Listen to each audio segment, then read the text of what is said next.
Hey, everybody. Welcome back to Split Screen Media Podcast. This is episode 17. For anybody who's new, we are a entertainment-based podcast where we talk about movies and TV shows, and we do like sort of the news, media news, and a bunch of reviews. And we also get into our personal lives a little bit. And this week, as always, my co-host, Chris Blankenship. Hey, everybody. And for the first time appearing on Split Screen Media is our very good friend, Casey. How you doing tonight, Casey? Hi. All right. So this week, I think we're going to get started with a movie that's, what is it, like a couple months old now at this point. We're going to talk about Soul. And more specifically, Casey and Chris are going to talk about Soul because I didn't watch it. So they're going to give their, I guess, what did you guys think of the movie in general? Like, did you guys like it or did you not like it? I loved it. I liked it too. It gave me very strong Inside Out type vibes. I still think Inside Out was a little bit better in my opinion, but it was still very good, very cute. Yeah, it was definitely cute. I didn't see Inside Out, so I don't know. But I can imagine what Inside Out is like, and that's not too far off. Yeah, where Soul touches some of those deeper topics, Inside Out touches on those deeper emotions and mentalities. So maybe that's why I liked that one better, because I'm an emotional wreck. But they were both really good in my opinion. How do you think I think compares? Oh, sorry, what's Chris? I think you would have really liked this movie. I think so. I'm definitely gonna watch it. I kind of forgot to watch it. That was your homework, man. No, it was my homework, and I messed up. And I'm sorry to everybody watching right now. Now, it looks Connor, really I know good. you love Coco, and it's not Coco level amazing, but it is still really good. I do love Coco, and I was kind of slipping on some of the Pixar movies because a lot of the recent ones I just haven't liked very much. It's not that any of them are bad movies; they're just not nearly as good as the ones that came before, and a lot of them are like sequels that nobody cares about, like Cars 2 and 3, which are both just kind of mediocre films. I don't think I ever even saw the third one. And the only reason I saw the second one is because I was with my younger cousins who were watching it. Well, that almost makes it worse because they're just like, I almost prefer them to be like abhorrently awful, but they're just fine. And I think that's almost worse than them being bad, because I like, when you look at the quality of Pixar past, it just makes you disappointed that they exist, they're just putting but out, that's it. Yeah, like serviceable movies, exactly. So, but this one seems to be maybe a little bit better than that. I really like the angle they approached the topic with, and I think the way that they brought music and people's hobbies and passions into the topic is really, really genuinely cool. I really appreciated it. Yeah, I also the music in the movie is like really good, like all the like piano and saxophone, trombone, all that stuff. Yeah, it's really good. Like that was one thing that I noticed almost immediately, like in the first 5 minutes, and then it carries through the whole film. It's all jazz, right? It's just jazz music. Yeah, well, that's what the movie's the kind main of about. focus. Right. So I know there was a little bit of a controversy. I guess we can get into this a little bit, and not that we're experts on this at all, but I just thought it was interesting to point out. I saw that there was a little bit of backlash online because people in the African American community were upset that you get a movie that's more of a African American movie, but then for half the movie it's like a little blue guy that they replace him with that's supposed to be like his soul or whatever. And people were saying, oh well, you mean you can't have, there has to be something else besides somebody who's black to make it interesting to mainstream audiences, like that's what you're projecting out. And people were kind of, so I was wondering if like you guys maybe had noticed that or thought that was an issue, or if you thought people were reaching a little bit. I feel like it's reaching, but maybe that's my white privilege. Yeah, that That's might what I mean, be a like, little bit of our privilege, but I can understand what they mean, but a lot of the movie is still in their human forms. They're only in their soul forms for probably a quarter to a third of the movie, and the rest of the time is in their human bodies. So I think it's a decent balance, but again, I'm no expert. So the other thing is all those little blue people, you can't tell their race. Like everybody's soul is the same. Right. No, I'm in agreement with you guys. I just thought it was an interesting thing to point, because then people were going back through the Pixar catalog, and I can't remember all of them, but someone else was like, "Oh, well, Coco is a Hispanic, a Mexican movie, and for half of it they're just skeletons." So like they remove that sort of race aspect from it, even though it's supposed to be like Dia de los Muertos, and sort of the Spanish afterlife, or the Hispanic afterlife. They would remove that element from the movie. So, and there was a couple others that I can't think of. I just thought that might be an interesting thing, if you guys had noticed that at all. In Coco specifically, it doesn't translate exactly, only because the skeletons still have those Dios de los Muertos face paints on. They still have the costumes and the outfits. So that's where it doesn't translate exactly to me. Whereas the souls, everyone is alike, no matter race, color, gender. But in Coco, you still see their gender or heritage, however you want to phrase that, I suppose. Yeah, definitely. And that would be the argument I would make as well for that. Because it's very heavily influenced by that culture for sure. They brought up other movies too that weren't Pixar. There's like that Spies in Disguise or whatever. They were like, oh, he's like a black secret agent, but then he just turns into a bird, and it kind of like negates the race aspect of it. It's just something, it's not something I would have ever thought of. Whether or not it's true is, up for debate, and I would question the validity of some of their arguments. But I think it's an interesting thing to think about, that me as someone who is white would never have even considered. So how do you do it in a way that like encapsulates like keeping it like a black movie? I guess they were just saying you didn't need to like have the character switch or change into something that was like more cartoony. I think that was kind of their point, which again, I want to, I'm not saying I necessarily agree with this. I just, Yeah. I don't think I agree with it, but I mean, like, I do agree they could have done it a different way if they were like, if they intended to. Yeah. I think they were using the light blue cartoony characters as a way to lighten the topic, because it was kind of a heavy topic for a children's movie. It dealt with death and such. So I think life is meaningless is a quote.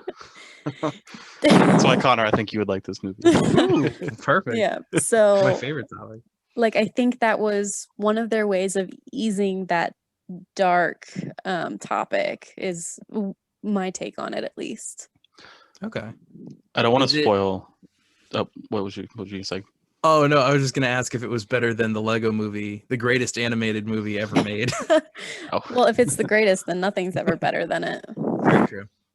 No, I did think this was kind of dark for a kid's movie. Like, I don't know, like how you, like, I feel like the kid would have to be kind of mature to understand some of the topics. But then again, I was like, maybe that's how I view it because I'm an adult, and if I was a kid, like maybe I a wouldn't lot care. of Pixar movies have those multi-layered messages in them. So you watch them when they're young, they're just feel-good movies. You watch them when you're in the middle, you start to get some of those deeper threads. But then when we're our age and watching it, we're like, oh, okay. Like Connor, like when we watched Trolls, and you straight up just blew my mind, because I was watching it with a children's eyes, and you just crushed my dreams. Yeah, so that I guess we get, for anyone else who's seen Trolls, the whole movie is about drugs. Fantastic, absolutely, yeah, it's the best movie. But the whole movie is about drugs, and it just went over my head because I was watching it with childlike eyes, and then Connor just dropped that bomb on me that it was a complete just euphemism for drugs the entire time, and I was bewildered. So I think that in many Pixar movies, like, they have those layers. I think in this one specifically, in Soul, the layers weren't as distinct or subtle. Weren't as subtle as the other ones. For sure. No, there's spoilers, I guess. Go ahead, Connor. Do you care? For Soul? Yeah. I definitely want to see it at some point. So can you say it without like completely spoiling it? Like a couple things here or there. I'm not gonna mind. I'll say that there's like some scenes where like people say things or do things that like it's very like kind of in your face, like what are you doing with your life? Like that's kind of the topic, and it's like I said, it's just in your face, and like they do push that very hard. Like, what is your purpose, though? Yeah, and but that's the thing. That's the thing that you don't think. I think you guys are bringing up that you don't really think about when you're a kid. Like the whole Toy Story thing is really strange, and none of the rules of the universe actually make sense. I'm like, so are toys having sex and making new toys, or do the toys, when they get made, do they become sentient? Like, how does that? When do they turn into the Toy Story toys? Do they grow up? Do they like? Are the toys that are built young? Are they how do perpetually they grow more young? plastic though? What happens if there's like a metal toy who like rusts? Does that hurt him? It'd be like the Tin Man from the Wizard of Oz. Oil can. Oh yeah, they just can't. Like they're stuck. Yeah. So they eventually just freeze in place until. Can toys die? Oh gosh. Is there if they get run over or put in the trash truck, right? But is there an afterlife for toys? I don't know. These are all the questions that, like, when you're a kid, you don't think about. That's very true. There's like, I think if there's any movie that was like emotionally scarring to me as a child, it was definitely Toy Story. Because like there's stuff in my closet right now. Like I have like old toys from when I was a kid, and I'm like, I could throw this out, and then I'll like go to throw it out, and there's something in my brain that doesn't let me do it. You get like PTSD flashbacks. No, they're alive. Like, I can't throw them away. This motherfucker's alive. I can't fucking. No, it's like one of those things that definitely like messed me up as a kid. And the kids' movies now aren't like that at all. Besides, I guess maybe this one, but they seem to play it a lot safer, and they don't really delve into those kind of you know, things that would scare you as much, I guess. Yeah, that's one of the reasons why I really like Inside Out too, because it is walking that line to near perfection. It balances reality and kids movie really well, and all of like a lot of therapists and people who work in that field actually use this movie as a tool now to help kids understand their emotions and what they're going through, big changes in life, like all sorts of things. So I really think that, well, one, you should watch it, and Soul, catch up, Connor. Chris, you only have one to watch, but it's just really interesting that one can walk that line really well. Well, dovetailing off that, I guess, the next thing I wanted to talk about was just what were your favorite, but now that this one is out, what were your favorite Pixar movies in general across the years? Can I ask one question real quick about Soul that I kind of want to talk about? Yeah, go for it. I'm gonna share my screen real quick. And It's not really spoilers because it's like 2 seconds in the movie. So this is Muhammad Ali as like a little soul character. Okay. And there's like a bunch of these little like famous people like throughout the movie. I won't spoil all of them, but I wanted to know who you guys wanted to see recreated as like the little soul characters.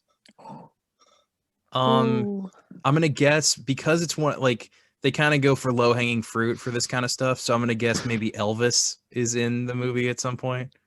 No. As a soul? No, really? Okay. Then I'll say Elvis. You want to see Elvis? Sure. Oh, I think that's a good pick because it's kind of like an animated, like you can really animate that personality. Oh, for sure. I'm trying to think of someone who would who was kind of out there and had a specific style. I mean, Elton John isn't dead. Yeah, that's who I was about to say. That's a really good question. I'd like to see like, I don't know, like one of the strong men, like the Mountain from Game of Thrones, as this, and see how they do his character. So they don't necessarily need to be dead. It's just like anybody you'd like to see animated in this style, kind of. I think I take it back because I think they have to be dead. Okay. Yeah, they have to be dead. Be a soul. Yeah, to be where he is. Yeah. He needs to be dead. Which is tragic, but yeah. See, for me, I was just picturing like, you know, Emoji Movie crap where they would pick the bottom of the barrel in terms. So it'd be like he's like he gets there and he's walking by people and there's a guy with a giant hat and he's like 4 score and 7 years ago I died, and like that would be the whole thing. No, this is Pixar. Step up your game. Yeah, that's I'll true. spoil one more. Abe Lincoln is in it. Yes, yes. Is he really? Yeah. I can write this shit. Oh my gosh. Oh man, that definitely makes me want to watch it a little bit less. Oh, stop. Oh, that's I had no idea. That's awesome. But yeah, I guess going because I've seen a couple Pixar movies recently that I thought weren't very good. Incredibles 2. And I was just wondering if you guys thought that going back through their vast history of movies, like what would be your guys' favorite movies, I guess. Unless you want me to, I definitely think they like go up and down. Like they have some really good ones, then some not so good ones, and then some really good ones, and then some good ones. I actually am a huge fan of a lot of their shorts and not even like their full movies, which some of them are still great, but some of their shorts are like my favorite. I spent like one day or like one afternoon watching a lot of the shorts, and their shorts are like I'm going through their catalog right now, and some of the ones that I would put in my top are some of the shorts. Yeah. Like La Luna is one of my favorite. Yeah, What's that I really one? like Lava too. That's one of my favorites. That's the other one I was gonna say. Those are probably my two favorite shorts. Okay, so I'm gonna read you guys just a quick list of the actual films, and then we can kind of go from there. I'll just go up. I guess I can go up to Soul.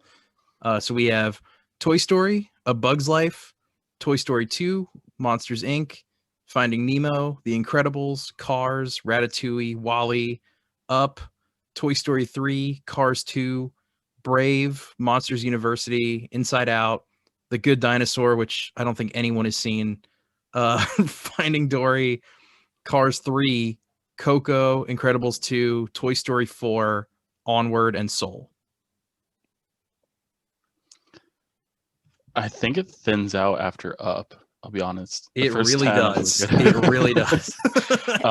There's a massive dip in quality after Up. I think my top, I'm going to go top 3 in no particular order. Probably Monsters, Inc., Wall-E, and I want to say Soul, but maybe that's just because I just watched it. Either Soul or Ratatouille. Okay. Yeah, Ratatouille is one of my top 3 too. I really love Ratatouille. A Bug's Life used to scare me as a child, so maybe not that one. I love the classics, The Incredibles, Monsters Inc., and Cars. But I think I haven't seen Onward yet, but I heard that one was pretty good. Coco is a gem. So probably Coco, Ratatouille, and maybe Brave, just because I'm a sucker for princess movies and I think it has a really sweet message behind it.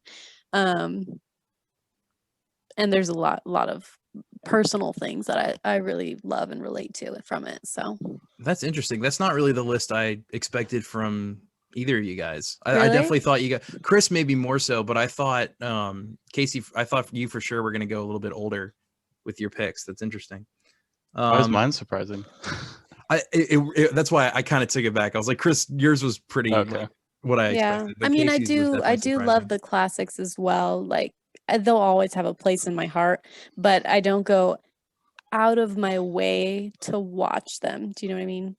Yeah, definitely. Like if I have a choice between Ratatouille or Toy Story, I love Toy Story, but I'd probably pick Ratatouille. Also, Okay. anything that has music in it, I will sing along to. So that goes straight to the top of my list. Okay. There isn't a ton of music in any of these. Mm-mm. No, there's a that's more the little bit Disney in side. Brave. She doesn't sing, but the music is really fantastic because it's sort of got that Irish inspiration. So it's beautiful. And then Coco obviously is full of music. Yeah, Coco is really good. I sing along that whole time. Coco's really fucking sad. Shush, shush, shush, shush. Only a little bit at the end. Oh man, I was kind of a mess during Coco, and I don't usually get like super upset during movies. I loved watching that movie with you for the first time because you You know, I love the silly, sappy movies, even if they are crap. I just love them. And being able to watch you and like be with you when you watch that movie and just watch your mind explode because this was not what you expected at all, and you gave it a 10 out of 10. Connor, you don't give any movies a 10 out of 10. Listen, and I was shook. I was in the moment. I'd probably give it like an 8 or a 8.5. Don't, you can't take it back now. It's permanent on file. No, it's a great movie, and it was one of those movies that I think is kind of a slow burn because when you first start it, I'll be honest, the first like maybe 20 minutes are not very good. You're kind of just dawdling along until the animation is switches. Also, yeah, well, exactly, because the animation for the first 15-20 minutes is not very good. And then you're like, why like this is like new Pixar, like if nothing else these movies should look good even if they're not as well written. And then they kind of do that transition over to the Land of the Dead and it looks amazing. Like it's one of the best looking movies I think you can ever see. It's beautiful. And it was like one of those kind of, it just shocks you. You're like, wow, this is really pretty. But if I had to choose, this is a really tough list because everything pre-up is amazing besides maybe Cars. Because Cars is exactly how I feel. Cars is just like fine. But I would say Toy Story and Toy Story 2, I'm going to do a dash there because I don't think Toy Story 3 is as good, but those two movies are equal to me. Like they're equally as amazing, incredible movies. Then I would probably go Monsters, Inc. And then I would go The Incredibles, because that first Incredibles movie is like so damn good. Mm-hmm. Like everything about it is amazing. And it's an interesting look at the superhero genre that I think a lot of other movies, superhero movies, have tried and failed to do, which is like the deconstruction of the superhero. And I think it was really interesting for them to take the sort of Watchmen approach of like, hey, you don't see these heroes in their prime, but you see them 20 years later when they have families and they're trying to live normal lives and relive the glory days. And I thought that was a really, really cool take to do for like a kid's, summer Pixar movie. Yeah. And I think they did it really well, especially because not only did it have everything you were just saying, but it was also slowly showing you the transition to the new generation and opening up that door. Mm-hmm. Which is everything that Incredibles 2 failed to do and why it's such a huge piece of shit. I fucking hate that movie so much. It's so bad. But runner up would be WALL-E because I want to put WALL-E in that top 3, but like it just misses, but I would argue it's equally as good. Connor, I'm looking at the box office grossing for all these movies worldwide, and at the top of the list is Incredibles 2, Toy Story 4, Toy Story 3, and Finding Dory. So I'll be goddamned if sequels don't make a lot of money. They do. Is that adjusted for inflation? I don't know. It doesn't say. Okay. I feel like those movies had so much hype and build up to them that it didn't matter if the movie was good or bad. It was gonna make that money regardless. Yeah. Well, I'll say like the original Toy Story only made a third of what Toy Story 3 and 4 made. And Incredibles is like half of Incredibles 2. That's not adjusted for inflation, I think, because they don't adjust it for inflation, right? Yeah, no, it's like the Gone with the Wind thing. Like it didn't make that much money, but because it was the only movie out at the like literally the only thing you could go see, everyone on Earth saw it. So if you adjust it for 2021, it's still the top grossing movie of all time. Let's see if I can get. But yeah, I do you guys like Incredibles 2? I'm so because I can't stand it, but I know a lot of people enjoy it, and I'm curious like as to why. I like bits and pieces of it. I think that it was they tried to go too big with it. Like I enjoyed the quirky family vibe. I loved finding out Jack's powers. That just geeked me the whole time. It was sort of the silly anecdote. And I really liked that they let Mrs. Incredible take the lead on this one. I think that was important for a lot of little girls being able to see their hero up there too. But also I like that they brought in more heroes, but I think that it was too much for the movie. Yeah, I would agree with that. But I think you brought up a very interesting point, which was like the first movie was like grooming the next set of heroes, like who's going to be next after this is dealt with. And this movie had a really interesting opportunity to make Mr. Incredible and Mrs. Incredible like super old. Like it could have aged them like up a they lot. could have been retired, and the kids are going off into the world on their own, trying to find their own place. But Pixar was like, we don't want to draw new character models, and we know we're going to sell a lot of Jack Jack toys. So here we go. We're going to do the same story again, but shittier. Jack Jack toys. I don't know. There was just a lot of opportunity to do to be as revolutionary as that first movie was, but they just didn't do it. They made their safe sequel that everyone will see and most general audiences will like and then forget about in a week. And I think that's really a bummer, because this studio used to push the limits of like what animation can do, and now it just makes the same thing that the Disney studios make, and it doesn't feel as special. That's because Disney owns their ass. No, they do, and they just turn them into another section of Disney, which from a studio standpoint makes sense. If you can just share assets and share team members and get everything done quicker, I mean, you're going to make a lot more money, but the stuff that you put out isn't going to be as good, especially when the leading voices of Pixar from the late 90s, early 2000s are all gone. A team isn't more than the sum of its parts. So you have to have the people there who care, that, actually make, that write the scripts and come up with these ideas. If you don't have that, then the studio is the studio in name only. True. That was much darker than I thought it was going to be. I thought we were just going to be like, I like Toy Story. Come on, Connor. It never turns out that way. No, it doesn't. All right. Well, spinning off from that, I guess we can talk about this Harry Potter miniseries that's coming out. We really don't know a lot about it, but it was announced a couple weeks ago, and that's all we got. Yep, and it's happening on HBO Max, and that's literally it. But it's been announced. There's so much speculation. Yeah, because I mean, I'm curious as to when this is going to take place, if it's going to be during the timeline of the Harry Potter books, but from somebody else's perspective, or if it's going to be a prequel or a sequel or 10,000 years in the future. Like, what do you guys think is going to happen? I definitely don't think it's going to be during the Harry Potter timeline, because unless they want to pay for cameos, then they're probably not going to work that out. More than likely, I personally would love if it was a prequel, like set before either the Founders or even the Marauders running around causing trouble. But there is also the chance that it's the next generation, maybe wizardry meeting technology. That might be cool. But we really, I mean, I don't know. It could be anything. Well, do you think, so you're thinking maybe sometime in between Fantastic Beasts, but before the main Harry Potter series, like maybe 70s, 80s, somewhere in there? There are three main things I think it could be. I think it could be the founding of Hogwarts and that story.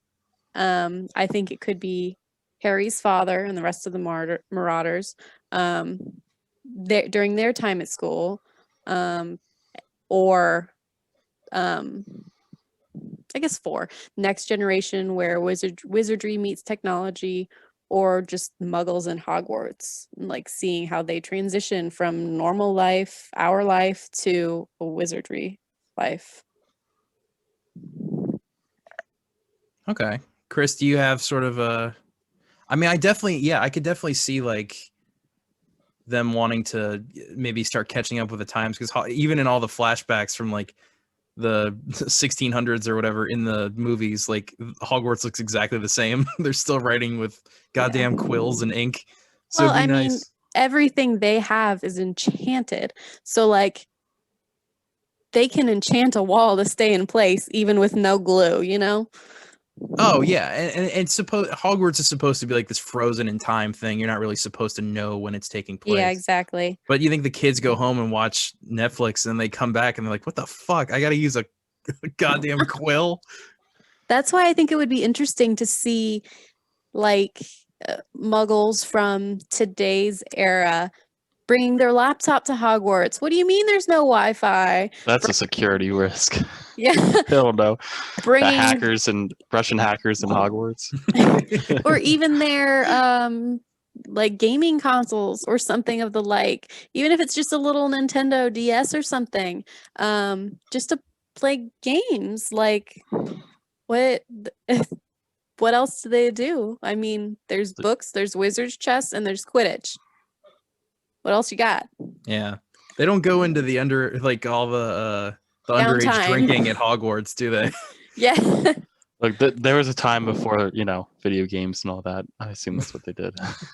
Well, I mean, it was. Like, it is in England, so they can have drinks at like 16 or something. They can drink super young, so I guess it wouldn't technically be underage drinking there, but I think their legal drinking age is still 18. Is it 18? Okay. Mm-hmm.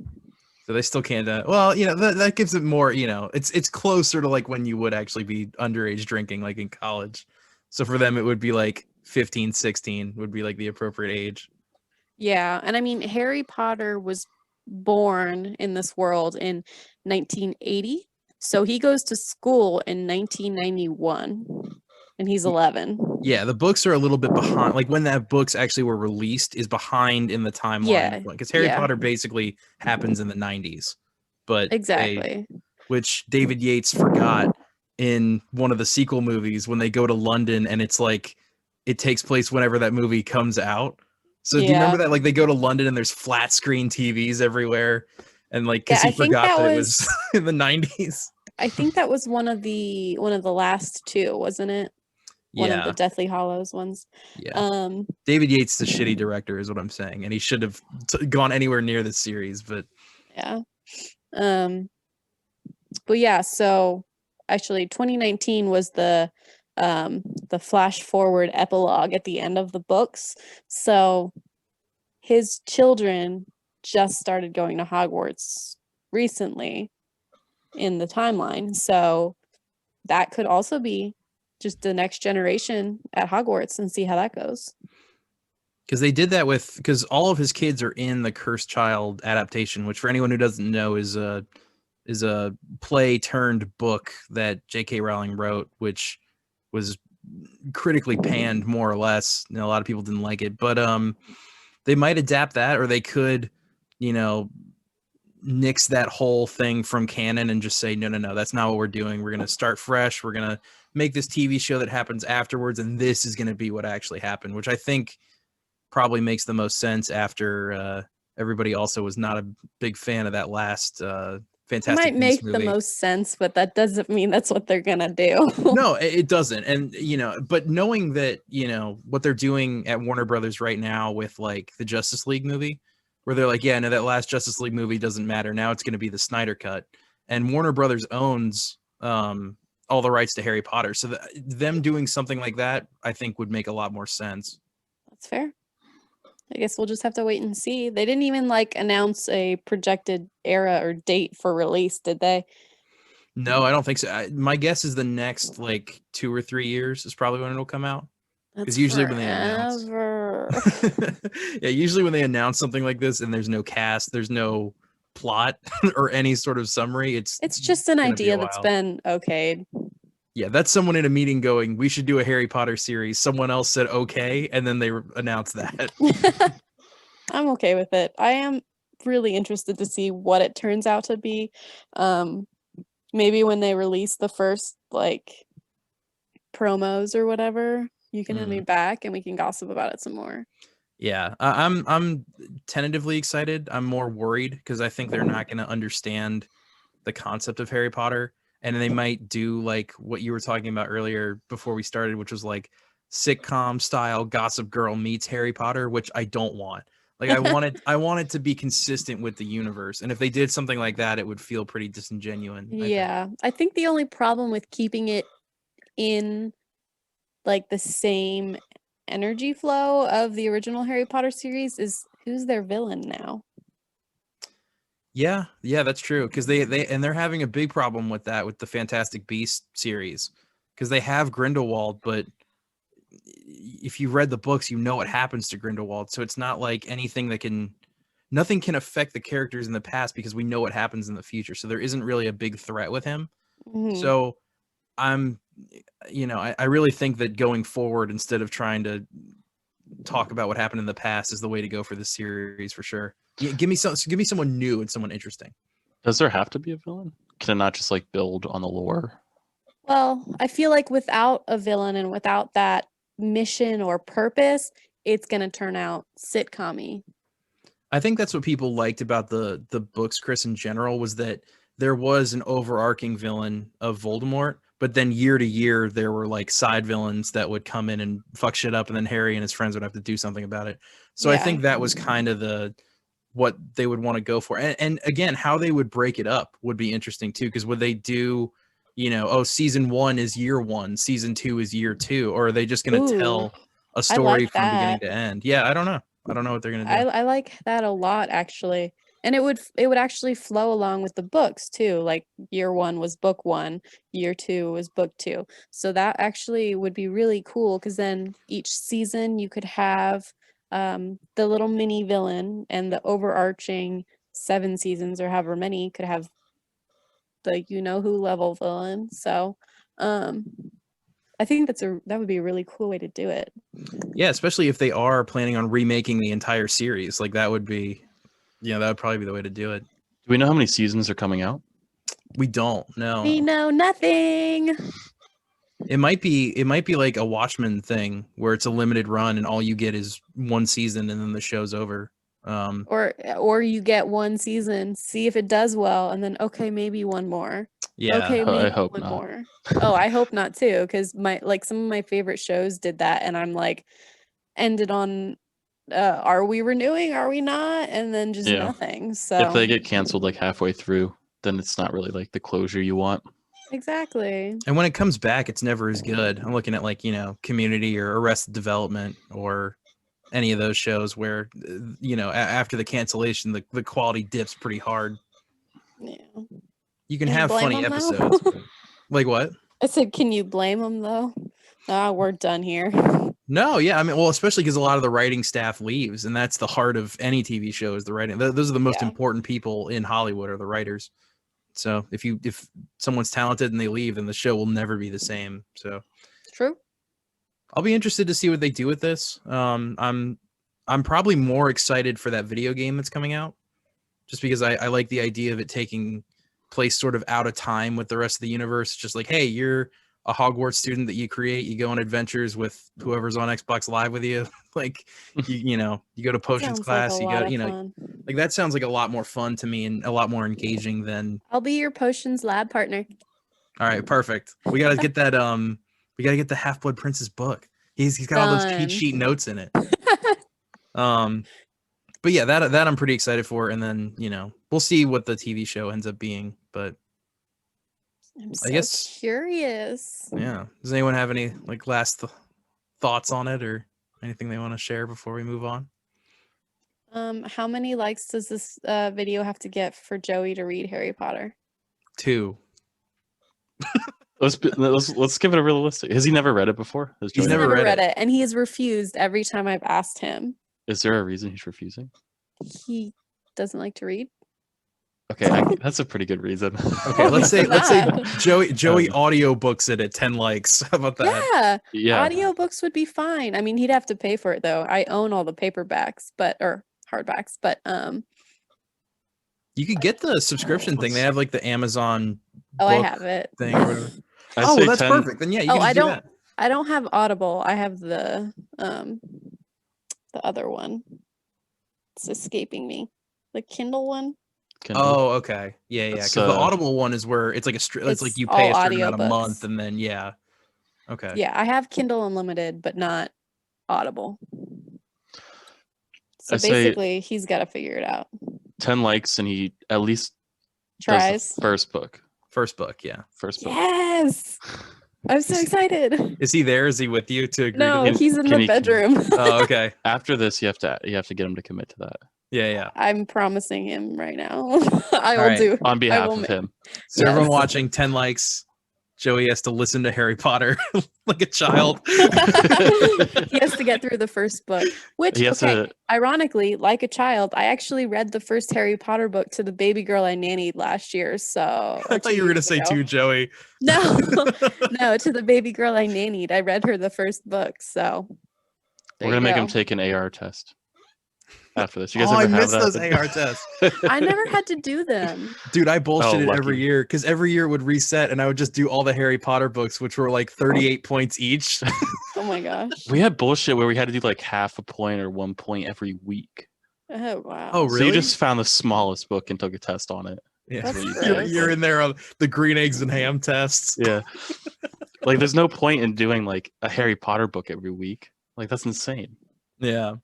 Yeah, that's the reading pace that my sister and I were on. They never had to make us read or do that kind of thing because we just ran with it. Well, see, that's it, because we didn't have it week for week. We just had like, hey, by the end of the semester or whatever, 200 points and all 7 Harry Potter books, which was an oversight on their part, but they equaled 200 points exactly. So at the beginning of the year, I'd just take that test every time and then I'd be done with it.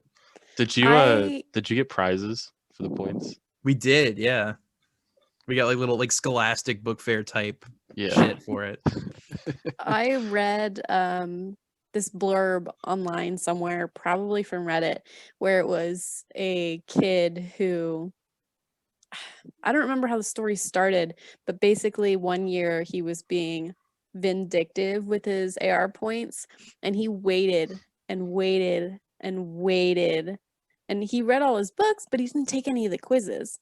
And he waited and waited until he had 0 points until the last day. And whoever won, I think, his class got a pizza party or something.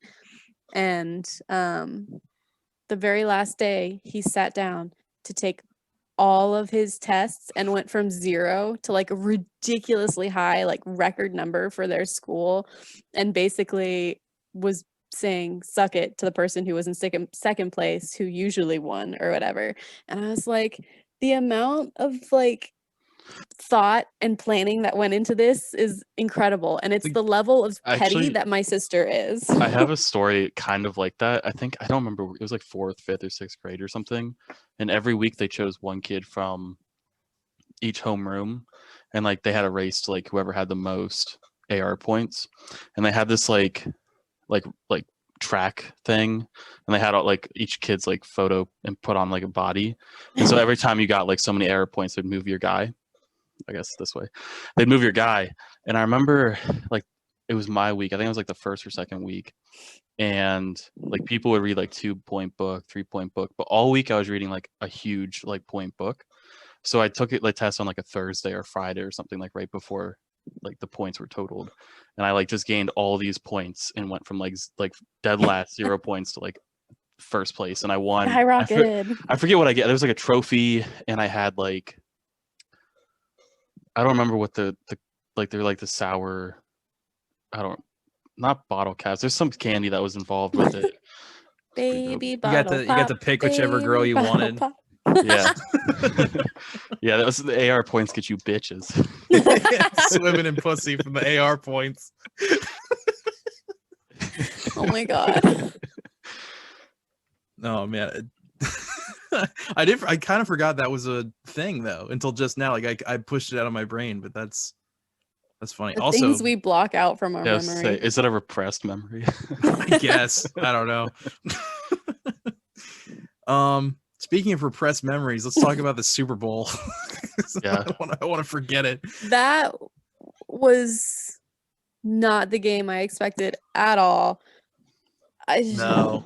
That whole time I was just sitting there like, what the heck am I watching? Between the commercials and the actual game and everything in between, I was like, it was what just is boring. this? It felt like a giant waste of time. Yeah, it was the Incredibles 2 of Super Bowls. It felt like a normal game, like with all this hype building up to it, and then it was just left. That's kind of what it is like a normal game. Just a lot of hype.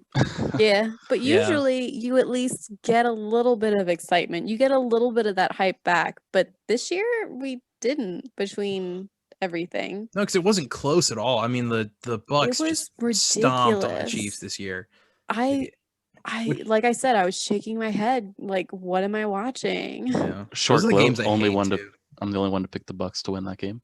No, you did. You won. You won for sure. Everyone else picked the Chiefs. Yeah, but the commercials were reluctantly. boring, and the game was boring, and the halftime show was good. I wanted a little bit more, which I guess we can go into a little bit. Like, I thought The Weeknd did a great job, and he's obviously an amazing singer. But I was hoping for, like, I wanted to be a little bit more theatrical, and I wanted him to continue the story of the plastic surgery shit that he's doing right now. I think probably the reason he didn't is because not everyone knows that or like what it's about or follows it, you know? I had to explain to everybody watching kind of what was going on because people didn't really understand, you know? Because all his dancers had the stuff. Yeah, they were like wondering why it was. I was like, oh, it's from, you know, music I videos. told Joey, I said, why are they all wearing jock straps on their face? It did kind of look like that a little bit. It didn't really have like that bandagey look, but it was really well choreographed, like especially on the field when they all went out and started dancing on the field and he was singing Blinding It Lights gave or whatever. me marching band vibes. Yeah. No, it was a really neat performance. It just wasn't like... I loved the cityscape they built in the stands. I thought that was so cool. And I loved all the little people dancing in their little sections. But do you think it'll be as memorable as Shakira and J-Lo? Because that is burned in our brains forever. That's burned in your brains because you're Burned in my boys. brain. I didn't even care about the rest of the game. I was like, who gives a shit? My night was made. Yeah. Oh my gosh. No.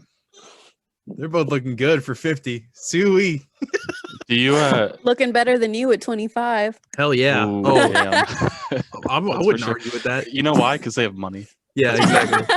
Money is beauty. They could be 80 years old, look better than me at any point in my life. Betty White. Betty White is still a 10. She can get it. Yeah, Betty White's hot, dude. I had a question. Totally forgot it. I have a question. My head went blank when you started talking about Betty White. So Stone Cold Fox. That's what she is. What is she, like 100 now? She's close. She's 90 something. I want to say like she's either low 99 90s. or about to turn 100. Are you sure? Hold on. Yeah, I'll look it up. All jokes 99. aside, she does look amazing for 99. Like, it's kind of unbelievable. Yeah, Betty White is 99 years old. Her 100th birthday will be, she just turned 99. She will be 100 on January 17th, 2022. Next year. I don't want to jinx it, but like, hopefully she makes it that far. Are you calling the next Split Screen Media death right here, right now? Well, it didn't happen with Harrison Ford, so we're okay. That's true. I forgot we did that. Yeah. You guys are terrible. No, I didn't want it. I was just that was like the first person that came to my mind. That'll be a sad day when Harrison Ford dies. April and 13th. When Betty White dies. April 13th. I'll call Betty White. If it happens, then No, my birthday's on the 10th. That's too soon. she'll be there for your birthday. Then. But then she's gonna die, and I'm gonna be sad. And she's gonna die before Joey's birthday. Yeah, that's true. When's Joey's birthday? May 5th. May 5th. I'll have plenty of time after my birthday. That's like a month after. I'll be good. She can die then. I'll be fine with it. That's like 3 weeks after. Who is it? Cloris Leachman. That one was sad. That one really got me. She was so fucking funny in everything she was in. That was a real bummer. What were we talking about? The Super Bowl? Super Bowl? I think we're off topic. I was gonna ask. You remember when The Weeknd's in like that hallway of lights, and there's like the people with the plastic mask kind of bouncing off of him? Do you think that was choreographed? Because I was watching it, and I was like, if that's choreographed, then they did really like well remembering where they're supposed to go. And Every spin, inch of that was choreographed. Yeah, I can think guarantee it. Oh, that's interesting because I was gonna say it was and it wasn't. I think when they first start out, it's just kind of like bump into each other, but do it kind of lightly. But then at a certain point, they know, all right, I need to bump into people, but I need to hit this mark, and I need to be standing right here once the song hits a certain point, and then I can do the dance. So there's room to improvise a little bit. Yeah, you're right to a certain extent. Like based on my personal like dance knowledge, from back when I did dance, you would have, let's say, an 8 count to improv and bounce around, but you usually have sometimes they'd say, make sure you bump into one or two things or X, Y, and Z. But at the end of that 8 count, you're right. You have to be at that mark and then following a specific. So I think the more they practice and the more they do it, your improv becomes your routine. So I think the improv they had done in the very beginning ended up being the same motions they did at the end, if you know what I mean. Absolutely. So it wasn't specifically choreographed in that extent, but by the end, I think it was for sure. And then at that end of the 8 count, they're like doing exactly what they need to do. Yeah, for sure. I think that's totally makes sense. Yeah. And I really liked, I don't know if you guys heard that right at the beginning, but he did call out my name or call out your name, but it was like the orchestral version. It was like the people at the beginning who were just singing a cappella that version of the song as he comes down or whatever. I thought that was really cool. That was really cool. So it was almost gospel-esque. Yeah, exactly. There's a lot of neat moments kind of scattered throughout that whole thing. I really like the hallway when he like starts running in and he looks all confused and then everybody else jumps out from the sides. It was really cool, but it also made me very dizzy. Yeah, it made me a little dizzy too, actually. I was texting you guys. So motion sticks, so I was texting you guys after that and I was like, I think I have a headache from all that fucking like the camera just going all over the place. Yeah. It's in his style. Like that's kind of how he does a lot of the live performances on TV. And like, that's why I listen to him instead of watching him. I mentioned to you guys in the chat, I was like, this is a lot like his Stephen Colbert performance when he did Heartless. He's like running up through his hallways and like it's switching perspectives, but it looks like he's kind of holding the camera the entire time. And it was very similar to that. So I thought that was cool that he sort of brought that over to the Super Bowl performance. And that was the one spot I really felt like I was like, wow, I've never seen this during a Super Bowl performance before. Like I've seen people dance and I've seen people go onto the field and yada yada, but like that motion and that camera move and that style of dance I thought was really unique to the Super Bowl. I think it was unique for sure, but I think the reason why we haven't seen it before is because usually you're playing to the audience in the stadium a little bit more than the audience at home, whereas in this case it's a little bit different. It was more of a balance between the two. Yeah, that's a good point. He had to make it very COVID specific this year. So, but I thought he did a great job. But yeah, the rest of this, I mean, like the game was boring. The ads were boring and not funny for the most part. And life gives you lemons. Yeah, like there were a couple here and there that like gave me I loved that brief chuckle and maybe like one or two where I actually laughed, but the rest were subpar. There weren't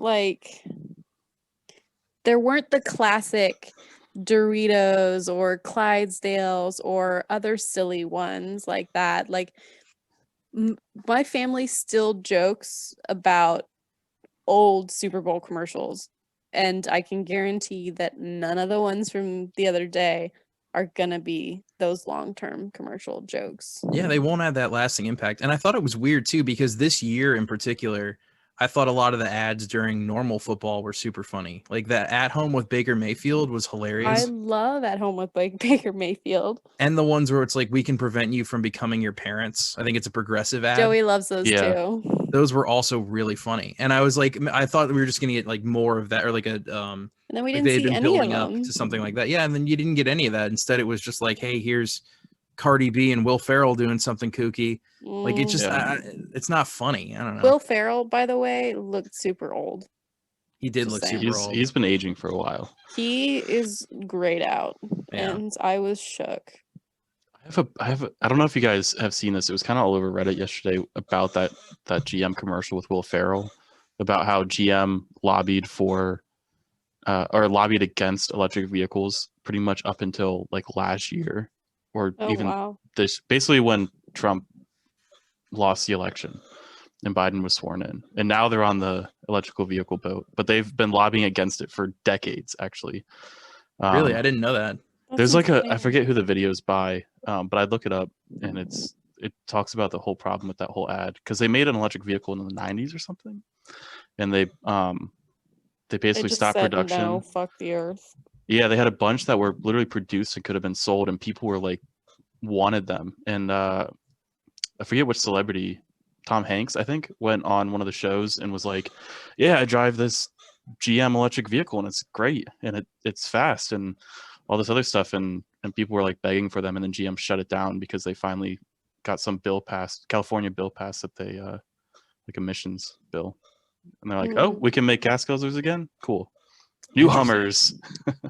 That's weird that they would switch it, even if there was. I mean, I know it's kind of cost prohibitive, but like, if there was such a high demand for them, it seems weird that they would want to change back. But my thought was like maintenance on them could have been more expensive, you know. Potentially, I think probably short term the gas guzzlers made them a lot more money, and they felt that was the more profitable route at the time. But yeah, and it's still, I mean, yeah, I and who knows what they're gonna do in the future. I don't know why this reminded me of this. You remember when Prius was like, we don't know what the fuck to do with these batteries, because basically after the batteries were kicked, like they became almost radioactive, and they had to like store them in these like giant shipping containers, and they were like, what the fuck, like we can't just bury them because it's awful for the environment. It was basically as bad, if not worse, than driving a gas guzzler. It was just, instead of over time, it was like, all right, now this battery's radioactive. Like it was just an overnight thing. I did not know that at all, and that's wild. Well, the other thing is if you use electric vehicles, you got to make sure that your electric is sourced cleanly. You know, if you're just burning like fossil fuels to get the power for your electric car, you're not really helping anything. I mean, it's probably cleaner, but it's still not like 100% clean. Yeah, because a lot of like emissions do come from vehicles, and that's where the electric vehicles sort of help. But at the same time, you're exactly right. Like, unless your energy is being sourced from wind power, solar power, water power, anything but fossil fuel, basically. And basically what I'm saying is that I'm buying a Tesla, and hey, jump on the train. Seabass wants one, Amanda wants one, you want one. Joey does want an electric car, but he hasn't specifically said Tesla yet. Can I tell you why I want one so badly? Yes. Why? So this is just like, it has nothing to do with the car itself necessarily, or like, you know, how you would drive it. But I was at the beach pre-COVID, and I was walking down the street, and I was about to go back home, and I looked in this guy's car. I can't remember if I've told this story or not before, but I looked in this guy's car, and he had a full Sal's Pizza, which is like the pizza place that was right down at the beach, and he had a full one in his lap, and he was watching Parks and Rec on that giant TV that's like in his car. Like he had Netflix going, and I was like, that's what I want. Oh my god. You know, a Tesla. You don't need a house. You just need a Tesla. Yeah. Tesla was in one of the final like contenders for my new car. But one of the problems is I was looking at Philly in the time, and even now, like I don't have a reliable source of like overnight charging for it. Mm-hmm. So like then and now, like an electric vehicle just doesn't make sense. And I don't think like overnight charging is widespread enough. You know, like that's what I told Joey when he was looking for a new car, because he said he wanted an electric one. I said, you don't want an electric one until we have a house with a garage where you can install your own plug. Yeah. They had like an EV spot down the block, but it was either taken, and during the day it's 2-hour parking. So like from 6 p.m. to 6 a.m. it was only EV parking for charging, and then during the day from 6 a.m. to 6 p.m. it was just 2-hour parking. So that spot was always filled during the day. And to be fair, those cars do charge fast at those stations. Like you can get a decent charge in like 45 minutes if you just hook it up to one of those. But it's really city dependent. It depends on like where you live, because a lot of bigger cities haven't implemented a lot of the Tesla charging stations. We just got a lot of them here. So buying in this area is, I think it definitely a better choice, because I see Teslas all the time now. Yeah, there's a lot up here. There's a charging station right at the Trader Joe's right across the street. Like, I mean, we're right outside of DC, so oh yeah, for sure. Like anywhere in those big, major metropolitan areas, it's just like middle America is nowhere near ready for like that kind of anything. Yeah, that kind of anything. Yeah. Whoops. Oh no. All right, Chris, what time are we at right now? I think we're almost an hour, but let's get into a mystery topic real quick and then some recommendations. Yeah, I think that's a good idea. So Casey, your mystery topic, if you will. Well, I had quite a debate over this. I even told you I was thinking about doing another rapid fire because I liked that. That was fun.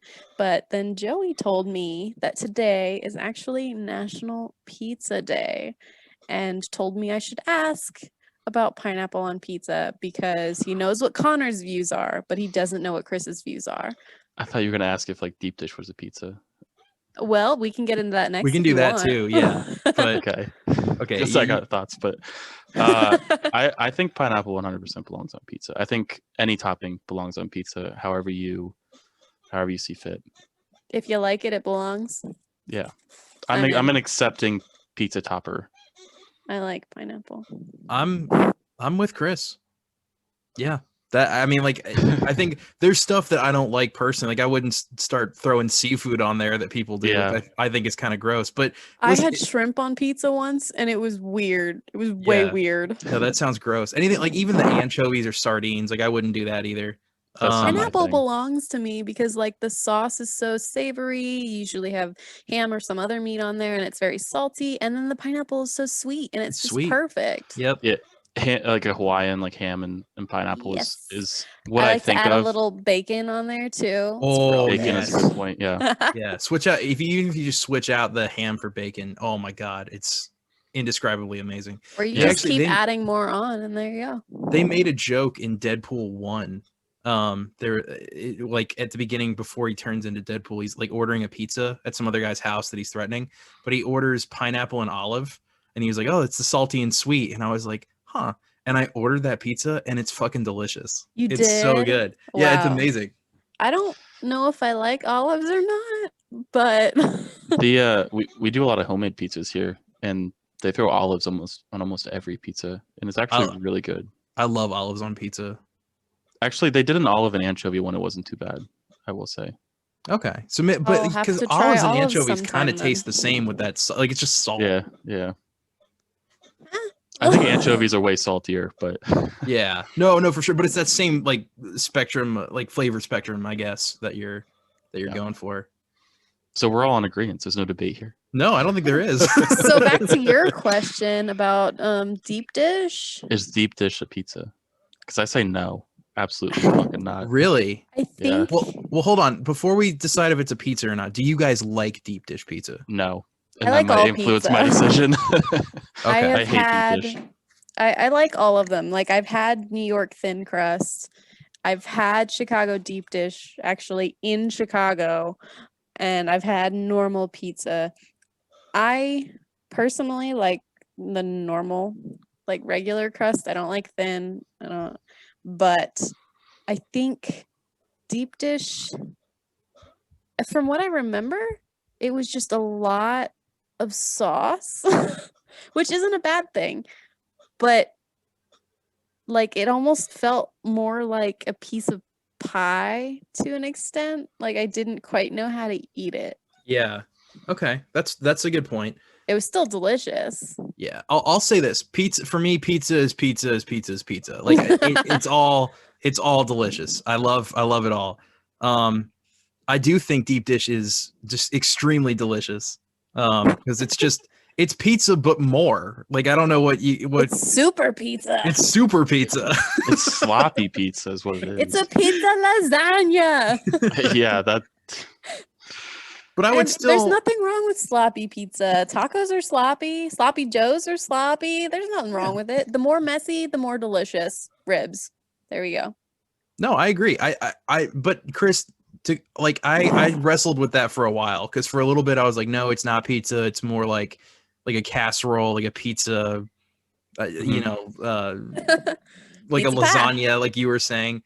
But I think I've come to the conclusion that if I had two Papa John's pizzas and I flipped them upside down and I ate it at the same time, it's still pizza. It would just look like a disgusting mess. So how low you've fallen. Then is a stromboli a pizza? Where's the line? It's a kind of pizza. Is it when it's connected? Is that? I would say a calzone is not because it doesn't have sauce. But calzones have sauce. Which one Sauce on doesn't the have side. sauce then? Oh, the side doesn't count, like in it. Oh, I guess that's true. Yeah, it would just I don't be know. like, But calzones don't have sauce in them. They're usually just the toppings and cheese, and then you dip it in the marinara or whatever else. yeah, that's true. I've definitely had them where it has had sauce in there though. Like they had like the whole thing cooked in. That's fair. So I would say if it has crust, cheese, sauce, and maybe some sort of topping, although that's optional, then it counts as pizza to me. See, this goes into the taco burrito debate because it almost seems like it's how you fold it. Because if a calzone is sealed all the way around, then it's a calzone. But if it's just two pizzas on top of each other, same ingredients, but it would still just be pizza because it's not sealed or crimped at the end. What's the difference between a stromboli and a calzone? That I have no idea. I have no idea. Because I'm. Do you know? That's the same fucking thing. I don't know how you like would distinguish between Let's those look two. it up. I never order them, so I think actually, we need Webster Dictionary for this. do you I've had remember? Strombolis a couple times, but Do you remember? Was it Doughboys? I don't know. That DP place in Doughs DP Doughs. That's what it was. at Tech. They had a bunch of calzones that were really good. They're so good. Joey dreams about that place. Connor, you are amazing. Yeah, it's how they're sealed is the difference between a calzone and a stromboli.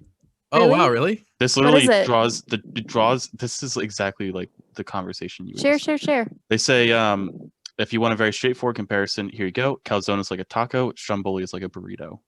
Tacos and calzones are always folded. Burritos and strombolis are always rolled. Holy shit, I nailed it. Oh my god. You had the comparison. You just didn't have the That's information. Wild. Now you were validated, Connor. There you go. So then what's the difference between a stromboli and a pizza?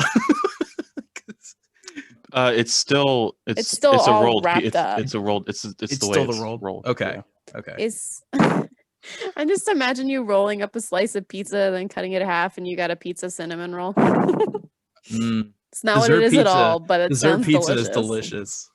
Yes. Strombolis come from The Philadelphia. Strombola Mama. Do they really? From I didn't know where? I missed that. Philadelphia. Oh, well, looky there. What's I've the never- what's I've the never had one dessert? there. What's the dessert stromboli called? It's like a fucking. Why can't I think of the name right now? It's another Italian thing, but it's a dessert and it's rolled up and there's shit in it. In the Oh, middle. a cannoli? A cannoli. Thank you. So a cannoli is just a dessert stromboli, right? Yes. Okay. Or taquito. That's That's the just- comparison. If That's we're just a continuing the Mexican taco stromboli. Exactly. That's A what I'm burrito. A saying. burrito is just a Mexican stromboli or a Mexican, whatever Yeah. the fuck. It's either a Mexican calzone or a Mexican stromboli, whichever you take your pick. Taquitos are delicious, by the way. Oh, I was only 100%. comparing the taquito because it had the hard shell, unlike a burrito. Yeah. Yeah, because the burrito is also, it's like a how you fold it thing. Yeah. Because you 'Cause can they can also have- have burrito bowls. That's true. That's bullshit. I don't like that at all. All right, there. That just bends the rules too much for me. I would go to Says the caveman. I would go to Moe's and get a burrito bowl, but get the burrito on the side, and then Mhm. like kind of load it up a little bit, and then it would just be like extra carbs, but like a smaller burrito, and then I would still have like my regular like half a bowl. Oh, okay. Yeah, I thought you were I've gonna say done you that put it too. all in there. I'm like, why didn't you just order a fucking burrito? No, They no, do no, it no. for They You give put it. You you- put it in half, so they give you two burritos. So you have two little burritos, and then you have like a bowl, but it's like half a bowl. Oh, that's odd. I've done it at Chipotle where I've got a burrito bowl and then asked for the wrap on the side, and usually I can fit about half to 3/4 of my bowl in the wrap, and I eat that, and then I have a little bit left over for later. Yeah, that's what I'm saying. Okay. That's exactly Okay, what I'm the way you said it last just confused my brain. Oh. No, I see what you're saying now. You All got right. a Well, little extra. I'm glad we sorted this out when we got to the bottom of it. We didn't. I'm still confused. I say we have a Stromboli party or Stromboli. calzone. Calzone party. Yes. That does sound like a lot of fun, actually. It's When just Sound COVID, more when COVID's fun? over, or less fun than a pizza party. I want it all. Ooh. I want it to be like a carb party. It's like carbs and drinks, and that's it. And grease. That sounds like Grease. heaven. Yeah. I've been eating healthy lately because bleh and bleh. That's how I feel about it. It's the worst, isn't it? I was eating Exercise. actual serving sizes today, and I'm starving. No, you get Portioning so your hungry. food. Dude, when Yes. you look at like how much cereal you're supposed to eat, it's depressing. I know. Like I had a salad for lunch today, and it says you're only supposed to have a cup of this salad, and there was 4 servings in this bag, and I like finished the bowl and was like, well, what do I eat now? Like usually that's the appetizer. Yeah. Does that salad include the dressing? Because I feel like that's where a lot of salad calories come from. Probably. Yeah, because it came with almonds, wontons, and dressing. So it was one of those Asian pre-made kits, Asian sesame. What So kind of good. psycho eats salad without dressing though? Just like dry ass leaves. Rabbits. I've done that. Sometimes I prefer it. Well, you What? are a psycho. Sometimes So I don't like a lot of problem dressing because it just either you put it on and then like you don't get to it like immediately, and then it just gets like nasty. I think or you're doing it wrong. No, you gotta toss. You gotta really. That's how you. no, get but even that, everything. like you're supposed to dress the salad right before you eat it. But then, like I don't know. Even then, like sometimes you use too much. I don't know. No, I you had- gotta put it all in a big bowl, and you gotta put dressing in beforehand, and then you stir it up and you let it sit. That's the best way to do it. No, gotta you don't let it soak in. sit. Not for You don't let long. it soak in. No, a couple minutes. Yeah, that's the way to do it, dude. That's how you get it everywhere. So I had a friend at camp who would make salads for another friend of ours every day, and because she did it right, and basically she would put all the ingredients in a single bowl, and then put the dressing on, get another bowl, and just shake it like crazy Yeah. in the 2 bowls, Mhm. and then give it to her, and that was her definition of perfect. So maybe you just need 2 bowls, Chris. No, I'm with it. That's I my don't wife ever. right there. I rarely shake my salads. I do. I shake everything. Are you kidding? Everything except soda. My mom actually said that because I was getting milk out of the fridge like a couple weeks ago, and it was already open, but before I poured it, I like shook it up, and she's like, "What are you doing?" I'm like, "I Well, always 'cause it shake settles. it." Yeah, it's settled. I shake Yeah. milk. I shake juice. I shake freaking, I don't know, goldfish. I don't I don't No, know. you don't want like that ketchup pre-cum when you're squirting it out. Like you want Ugh. like yeah, that like nasty just the water. juice. I want Yeah. ketchup.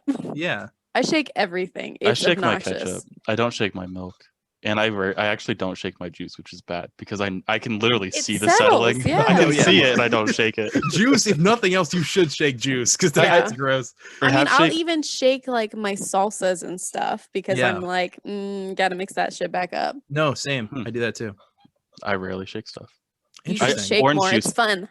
There was like a deal on orange juice, and I shake orange juice, but that might be it. I drink orange juice religiously, but that's the topic for another day. I love orange juice. Usually with champagne in it. No. Hey, you wanna get to? We're Yeah. probably way over. Do you want to get to recommendations real Like quick? 10 minutes over. We go Okay. through these real quick and do an outro. Won't be Yeah, it's that not bad. terrible. All right, you want me to go first with the? We're gonna do our weekly recommendations. Yeah. Mine is an older one that obviously I've seen this show before, but now it is officially all on Hulu and all on Peacock, I think.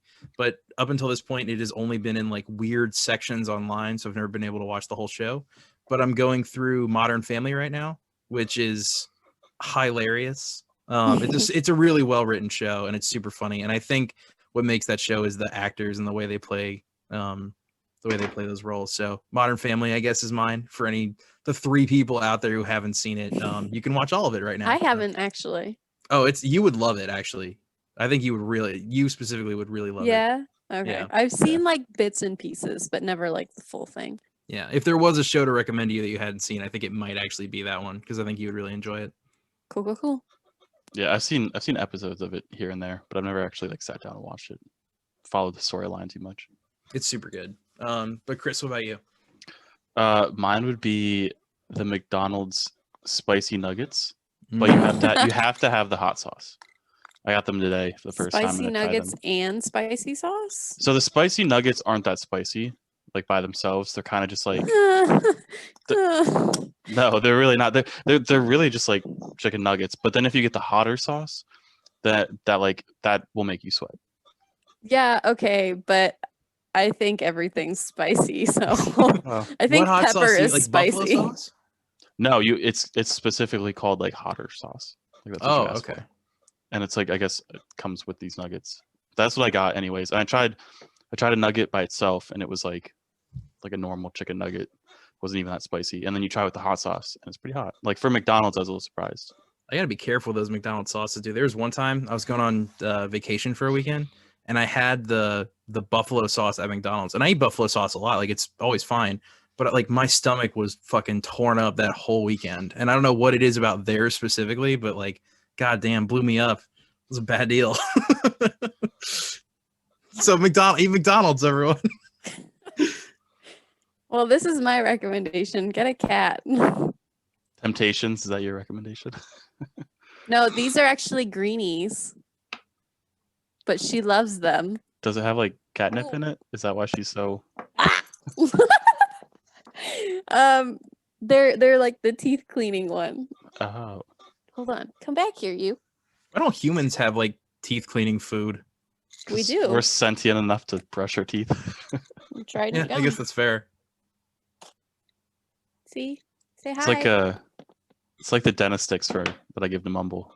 Supposedly clean his teeth. He still has fucking rank breath, but supposedly they work. Hey, that was You can't really brush a dog's teeth. That wasn't very. I have before actually. The dentist recommends it and use like paper towel if he has like plaque or whatever. Oh, really? Yeah, that's cool. If your dog lets you get that close to his mouth. Yeah. Normally you're just like, fuck it, you have fun. Yeah. This is the baby. Your cat is not having you right now.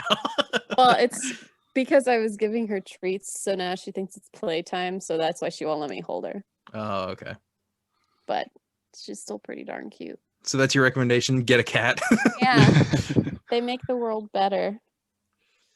All right. Well, very cool. I think that about wraps it up for today. I want to thank everybody for watching this episode.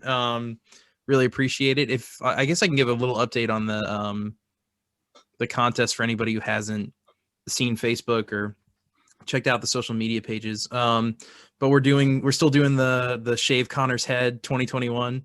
We're gonna have it. Yeah, Tame the Mane. We're gonna have instead of it being 50 likes on the Facebook page and 50 subscriptions on the YouTube page, we thought that was a little bit much for this specific competition. So it's gonna be 30 and 30 instead. And we're really, really close. It's like 27 on the YouTube page and then 23 or 24 on the Facebook. So we're like right there. And hopefully by like maybe next couple episodes, we'll do the shave the head thing. We might either do it as an episode or it'll be where like Chris and I just come on and we do it as like a special video that we throw out at some point during the week. We haven't really decided yet. Please like and subscribe because he needs a haircut badly. We could do it as like a podcast, just me and you without a guest host, like we did on episode 12. But I would love to be a guest and actually be the one shaving your head. Oh yeah, that's true. If this wasn't COVID, the time difference. Yeah, no, if this wasn't COVID time, that would actually be awesome. I'd love to have somebody else here doing it. But yeah, be safe with COVID. Wash your hands, soap and water. Wear a mask. Practice social distancing. Yep, wear a mask. Be safe. Always a good update. Just stay home. That is. People, it seems like a lot of people are forgetting, so make sure to wear your mask and stay away from everybody. The vaccines may be in the first rounds of coming out, but many people still don't have access to them yet. So still be safe, wash your hands, sneeze into your elbow, wear a mask. Oh, don't forget, if you have the vaccine and you got the second round, you still have to wait a month before your immunity is fully built up. So you get it. You're not just going to be able to go out there. You got to wait a whole month for it to be fully built up in your system. And you still have to wear a mask.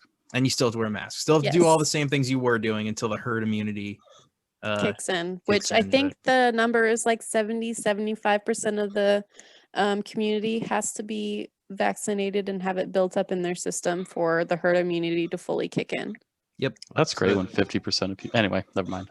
So it's going to be a while, but, just stay safe out there.